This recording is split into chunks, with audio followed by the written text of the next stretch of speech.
Bonjour, je suis Hakim La'alam et je vous propose ma chronique du mercredi 5 juillet 2023.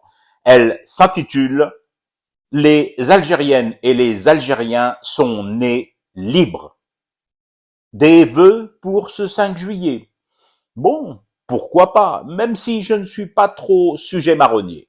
Mais je l'admets volontiers, là tout de même, le marronnier est tellement beau. Alors oui, quelques vœux pour ce 5 juillet. Mais attention, en mode fumeur de thé mes vœux. Tout dans le désordre, rien dans le rangement délicat. En vrac. Ou en frac, si vous préférez. Tiens, ben justement, en frac. Que ceux qui ont le pouvoir de décider décident une bonne fois pour toutes.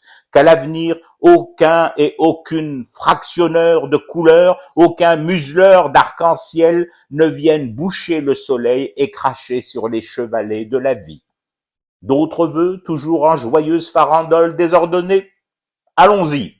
Que des médecins étrangers fantasment sur le fait de venir pratiquer chez nous, en désédit, quitte à y exercer en tant qu'infirmier ou aide-soignant.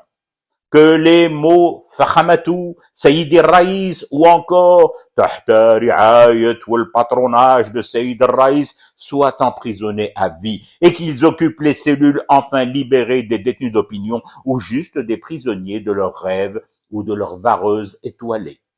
Qu'en septembre prochain, ce soit la lettre d'adieu à ses parents de Ahmed Zabana qui soit lue aux élèves à la rentrée et que Skara, on rajoute au programme la matière rente mémorielle, tout en supprimant celle de l'éducation religieuse, les parents pouvant très bien s'acquitter de l'enseignement de cette dernière, s'ils le souhaitent bien sûr, et s'ils ne le souhaitent pas, que ces parents-là ne soient pas lapidés sur la place publique à coups d'oignons à 250 dinars le kilo. Que le carré des martyrs d'El Alia soit enfin allégé de ses indus occupants, permettant à ses légitimes locataires de reposer enfin en paix. Qu'à la veille de chaque sortie d'un film algérien, les critiques cinéma soient conviés à un dîner arrosé à la mélatonine ou à tout autre somnifère qui nous épargnera enfin leur soporifique colère sélective et ethno-tribalo-dirigée. Que Belaïli joue enfin une saison de foot complète dans le même club. Que Bengrina soit interdit de mercato et de trottoir politique par une commission d'éthique et de déontologie présidée par Shemsou Iferkous, reconverti un soir de pleine lune en œnologue.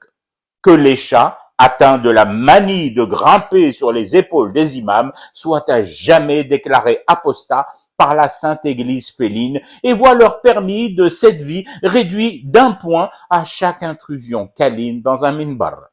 Que les djinniyettes de toutes les cités du pays, en mal de gênement et de nuisances sonores nocturnes, s'organisent en vaste agence immobilière, ou alors qu'elles se taisent à jamais.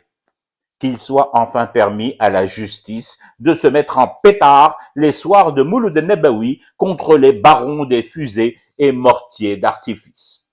Bon, là bien sûr, il n'y a pas tout. Mais mon vœu le plus cher, c'est aussi et surtout que vous puissiez vous aussi rajouter vos vœux aux miens et qu'ensemble, en femmes et hommes nés libres, nous fumions encore longtemps du thé pour rester éveillés à notre cauchemar qui continue.